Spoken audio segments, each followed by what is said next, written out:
घर जमाई। विकी को हमेशा किस्मत ने उसकी मेहनत से ज्यादा दिया। पैदा हुआ एक बड़े घर में, मुंह में चांदी की चम्मच लेकर, और शादी भी की एक उससे भी बड़े घर में, सोने की चम्मच मुंह में लेकर। उसे मेहनत करने का शौक नहीं था। एक शौक था, वो भी घटिया शायरी करने का। उसकी हर बात शायराना ही होती थी। जैसे कि एक दिन, दूर से देखा तो चांद पे दाग था, दूर से देखा तो चांद पे दाग था, पास से देखा साबुन का छाग था। ठोको ताली। अरे ऐसी शायरी करोगे तो ताली तो पता नहीं, कोई तुमको ही ठोक देगा। शायरी वो बिल्ली है जो किसी का भी रास्ता रोक दे, और क्या मैं किल हूं जो कोई मुझे ठोक दे। मुझे तो आपसे बात ही नहीं करनी। मैं निकला था गाड़ी लेके, लेकिन दौड़ के जा रहा हूँ। मेरी शायरी कोई नहीं सुनता, मैं घर छोड़ के जा रहा हूँ। धीरे बोलिए जी, मम्मी पापा को पता चल जाएगा तो तुमको सच में तुम्हारे मायके भेज देंगे। सस्ते साबुन से मेरी कॉलर चमकी नहीं, सच में चला जाऊंगा, मेरी बात कोई धमकी नहीं। अगर शायरी ही सुनानी है तो सुनाओ, लेकिन कोई काम धंधा भी तो करो। मेरे पिताजी के पास बहुत पैसा है, तो घर जमाई बन के खा रहे हो, और कल जा रहे हो ना अपने मायके, तो आज ही चले जाओ मेरी बला से। हमें तो अपनों ने लूटा, गैरों में कहाँ दम था हमें। अरे चुप हो जाओ, तुमको मिर्जा गालिब की कसम। अरे जाना है तो जाओ, लेकिन पहले मेरे मम्मी पापा से मिलकर जाओ, वरना वो क्या सोचेंगे। लेकिन विकी अकेले ही अपनी कार लेकर अपने मायके यानी कि अपने खुद के घर पहुंच जाता है। अरे बेटा, तू अचानक, बहू कैसी है? अरे माँ, बहू तो बिल्कुल बदल गई है, मुर्गी हाथ से निकल गई है। अरे क्या हुआ बेटा? उसकी आती नहीं है, मेरी जाती नहीं है। मैं करता हूँ शायरी, उसे भाती नहीं है। मेरे पास उसका फोन आया था बेटा, सही कह रही है वो। तुमको काम करना चाहिए, तभी तो इज्जत मिलेगी। घर जमाई बनके सास ससुर के पैसों पर कब तक ऐश उड़ाते रहोगे? मेरी जिंदगी में हर तरफ से उंगली हो रही है, फोन पर मेरी चुगली हो रही है। अरे चुगली नहीं कर रही थी बहू, वो तेरा भला चाहती है बेटा। सूखे हुए कपड़े को भी गीला कह रहे हैं लोग, चुगली करने को मेरा भला कह रहे हैं लोग। ठोको ताली। ये सुन के माँ अपने हाथ से अपना सर पीट लेती है। अरे माँ, ताली की जगह माथा क्यों ठोक रही हो? बेटा तू ना आराम कर, तेरे पिताजी भी आने वाले हैं, खाना लगा देती हूँ। विकी अपने घर भी दिन भर टीवी देखता है, तरह तरह का खाना खाता है, दोपहर तक सोता है, चाय पीता है, वीडियो गेम खेलता है, बस काम करने नहीं जाता। घर में नौकर चाकर है तो बिस्तर से हिलने तक की जरूरत नहीं पड़ती। कई बार तो विकी अपने नौकरों को बिठाकर शायरी सुनाता रहता। कब जाओगे बेटा?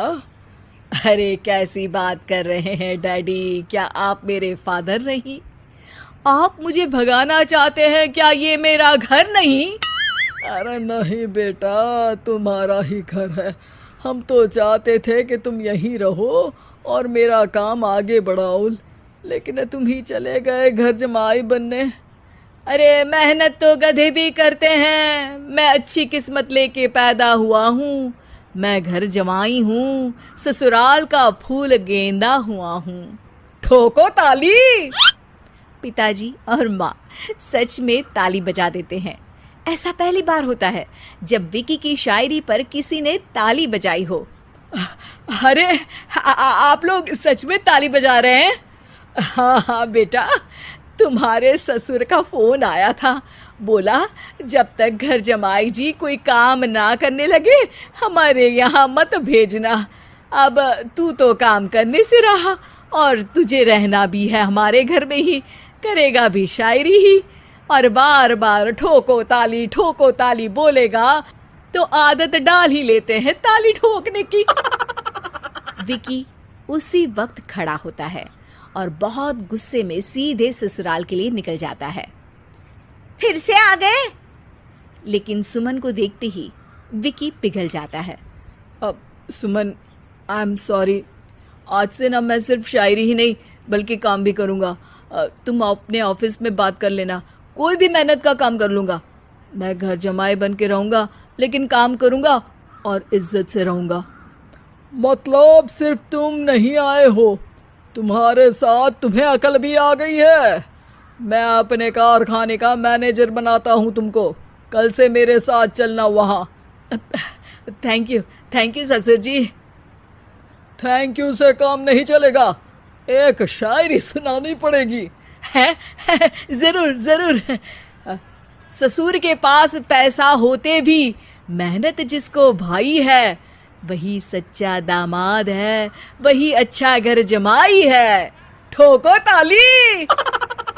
सब विकी की शायरी पर ताली ठोक देते हैं। शिक्षा, जब किस्मत आपको बहुत सारा दे दे तो उसकी कद्र करनी चाहिए और मेहनत करना कभी नहीं भूलना चाहिए।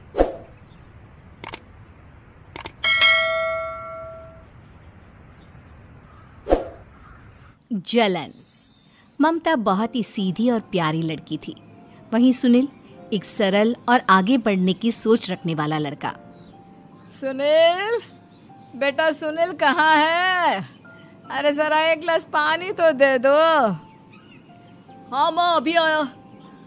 क्या माँ, पानी तेरे सर के पास ही तो रखा है, क्या हो गया है? तबीयत खराब है क्या? अरे नहीं, वो उठने का मन ही नहीं कर रहा था तो देखा ही नहीं। वैसे क्या कर रहा है? यहाँ बैठ ना मेरे पास। माँ पढ़ रहा था। वो क्या है ना, नौकरी में तो वक्त नहीं मिलता, अब ऑफिस से घर आकर ही तो वक्त मिलता है। अच्छा ठीक है, पढ़ ले जा बेटा। सुनील पढ़ लिख कर और आगे बढ़ना चाहता था, लेकिन माँ की तबीयत खराब देखकर सोचता है कि शादी ही कर ले। कब तक माँ का ख्याल वो अकेले रख पाएगा? तो एक दिन, माँ ये ममता है, मैंने इससे शादी कर ली है। तुम्हारी तबीयत भी ठीक नहीं रहती तो मैंने सोचा शादी कर लेता हूँ। घर संभालने वाली और तुम्हें संभालने वाली कोई आ जाएगी तो अच्छा रहेगा। माँ अचानक से सामने बहू देखकर हैरान रह जाती है। बेटा ये क्या बात होती है? न बैंड, न बाजा, न दहेज, न शगुन, ऐसे कैसे बहू आ गई? माँ तू तो जानती है मैं नौकरी के साथ पढ़ाई कर रहा हूँ, तो कहाँ से इतना पैसा बचा पाता कि धूमधाम से शादी करता। वैसे भी माँ, लोग तो आकर खाकर निकल जाएंगे, इसलिए बस वैसे ही। माँ जी, मैं आपका ख्याल रखूँगी। वैसे भी ये आगे की पढ़ाई कर रहे हैं, अच्छा कुछ कर गए तो सबके दिन फिर से अच्छे आ जाएंगे। सास को ममता की बात ठीक तो लगती है, लेकिन मन में कहीं ना कहीं लगता है कि कहीं बहू बेटे को लेकर फुर्र ना हो जाए और फिर तो वो रह जाएगी अकेली। बेटा देख, मेरा जो कुछ भी है वो सुनील ही है, और सुनील का भी अब इस दुनिया में मैं ही हूँ और कोई नहीं। क्या सुनील? बिल्कुल माँ, लेकिन आज से ममता भी मेरे जीवन का अहम हिस्सा है, जैसे तू है। सास को बड़ा बुरा लगता है कि उसकी सल्तनत में कोई और हिस्सेदार कैसे हो सकता है। कैसे कोई और उसके 30 साल के बेटे की जिंदगी में अचानक से आकर बराबर का हिस्सेदार बन सकता है। देख बहू, मैं भले थोड़ा बीमार रहती हूँ, लेकिन इसका मतलब यह नहीं कि घर की चीजों में मेरा कंट्रोल खत्म हो गया है। मैं आज भी इस घर की रानी हूँ, समझी? बेटा सोचता है कि ये माँ को अचानक से क्या हो गया। कल तक जो माँ कहती थी कि जिंदगी का कोई भरोसा नहीं, वो अचानक से जंग के मैदान की झांसी की रानी कैसे बन गई? माँ क्या हो गया है? सब ठीक है ना? अचानक कैसी बात कर रही हो? ममता का आज पहला दिन है, स्वागत करो उसका। आसपास की आंटियों को बुलाओ, नई दुल्हन की मुंह दिखाए करवाओ। खैर, सास होने का फर्ज निभाती है और बाद में एक सहेली के साथ बाहर निकल जाती है। क्यों नहीं बताया नहीं कि बेटे का ब्याह कर रही हो? वैसे तो सारा दिन हम ही में घुसी रहती हो। अरे मुझे भी तो अभी पता चला, यूं अचानक सर पर लेकर आ गया। कहता है बहू है माँ तुम्हारी, अब इसको भी इतना ही मैं प्यार करता हूँ जितना तुझे करता हूँ। लो जी, ये क्या बात हो गई? क्यों इतना प्यार करता है? अरे माँ का प्यार तो ज्यादा होता है। अब उसको तो कोई दूसरा पति मिल सकता है, लेकिन तुम ही बताओ, क्या माँ की ममता किसी और की हो सकती है? ना जी ना, बेटे को समझाओ ये बात। अरे क्या समझाऊं, मुझे तो खुद ही समझ में नहीं आ रहा कि क्या हो रहा है। जो बेटा कल तक माँ माँ करता था, अचानक से बीवी बीवी का राग आलाप रहा है। देखा, उसकी बीवी ना सुंदर और जवान है। सुंदरता के आगे तो एक से एक नहीं टिके, तो तेरा बेटा किस खेत की मूली है? सास को भी समझ में आ जाता है कि बहू की सुंदरता के आगे माँ का प्यार किसी काम का नहीं। उधर बीवी, ए जी, अम्मा जी सहेलियों को छोड़ने गई थी, अभी तक आई नहीं, हम देख आए क्या? अरे रहने दो ना, आ जाएंगी, कहाँ जाएगी, उनकी आदत है। एक बार जाती है तो पूरी पंचायत खत्म करके ही आती है। अच्छा ही है, खाना वाना खा कर गई होगी। छोड़ो ना, घूमेगी तो खाना पचेगा, नहीं तो ऐसे ही खाट पकड़ लेगी। बहू भी शांत हो जाती है। उधर सास सोचती है कि आज थोड़ा देर से ही घर जाती हूँ, जब बेटा परेशान होकर ढूंढेगा तब मजा आएगा। बीवी को खुद ही पता चल जाएगा कि माँ के आगे उसकी दाल नहीं गलेगी। लेकिन वहीं दूसरी ओर घर पर, ए जी, माँ जी अभी भी नहीं आई, हमको तो घबराहट हो रही है कि क्या करें, जाकर पता करें किसी के घर। अच्छा, कहाँ जाओगी ये भी बता दो। पहला दिन है तुम्हारा इस घर में और एक ही दिन में मोहल्ला छानोगी क्या? हाँ, तो आप भी तो नहीं जा रहे हैं ना, हमको फिक्र हो रही है। अरे यार, ये रोज का है अम्मा का, खाओ और सो जाओ। बस फिर क्या था। बेटा बहू खाना खाते हैं और कमरे में सोने चले जाते हैं। उधर जब सास को कोई देखने नहीं आता तो वो हार कर घर आ जाती है, जहाँ वो देखती है कि सारे घर की लाइट्स बंद है। सास को गुस्सा आता है। बहू, ममता बहू कहाँ हो? लेकिन सारे दिन की थकी बहू को ऐसी नींद आती है जैसे किसी ने भांग की गोली खिला दी हो। वो तो नहीं उठती। उठकर आ जाता है बेटा। क्या बात है अम्मा, काहे चिल्ला रही हो? अरे सो जाओ ना, सुबह की थकी है बहू, वो सो रही है। जोर से बोलोगी तो नींद खुल जाएगी उसकी। माँ को गुस्सा आ जाता है। फिलहाल तो सो जाती है, लेकिन मन ही मन ढेर सारा जहर बहू के लिए भरा होता है। सुबह बहू चाय बना रही होती है कि सास धीरे से गैस तेज कर देती है, जिससे चाय का बर्तन जल जाता है। और जैसे ही बहू चाय का बर्तन उठाती है, उसका हाथ जल जाता है। मेरा हाथ जल गया। वो जोर जोर से चिल्लाकर इधर उधर भागती है कि सास थोड़ी देर में उसके हाथ में पानी डाल देती है। हाय रे बहू, क्या कर रही हो? पहली बार रसोई छुई हो क्या? सासू माँ, गलती से गैस तेज रह गई थी और बर्तन जल गया, जिससे मेरा हाथ जल गया। हाय रे, कितना गंदा दाग, छी छी छी छी, मुझे तो उल्टी आ रही है तेरा गला हुआ मांस देखकर। तू ना मुझे अभी साथ से खाना मत लगाना। बहू भी खुद का हाथ देखती है तो उसे भी रोना आ जाता है।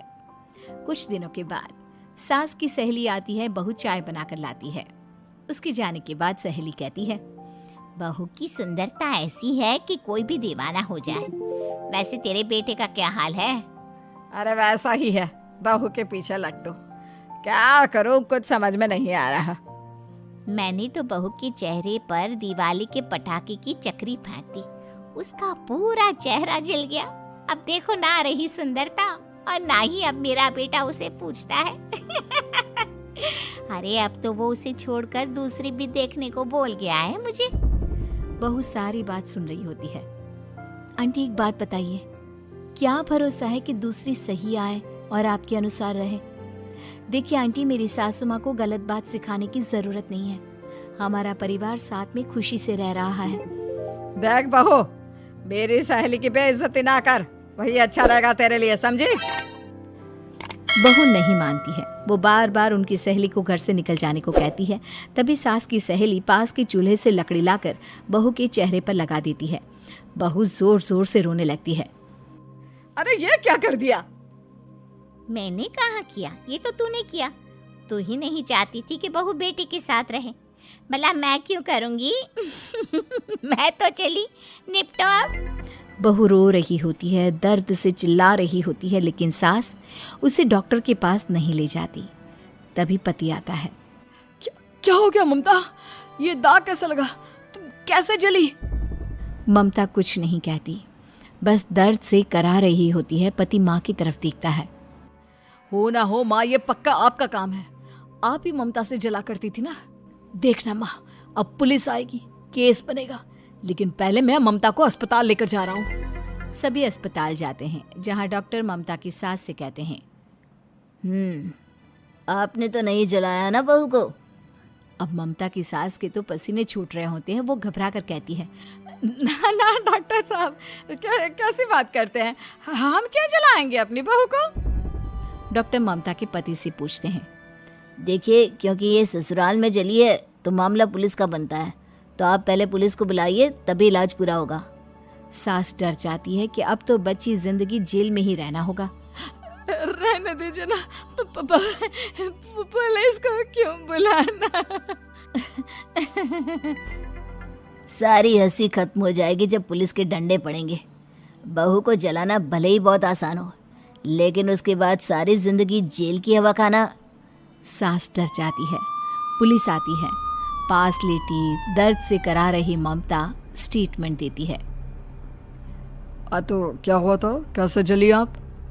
ममता पास खड़ी सास को देखती है। बेटी बताओ, कैसे जल गई तुम? ओए, काका का किरण वाली शाहरुख, चुप, बिल्कुल चुप। सास चुप। सभी इंतजार करते हैं कि ममता क्या बोलेगी।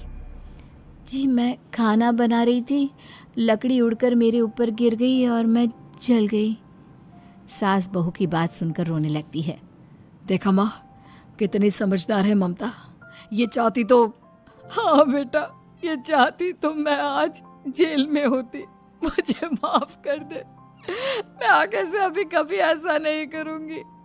बहू के साथ मिलकर रहूंगी, मुझे माफ कर दे।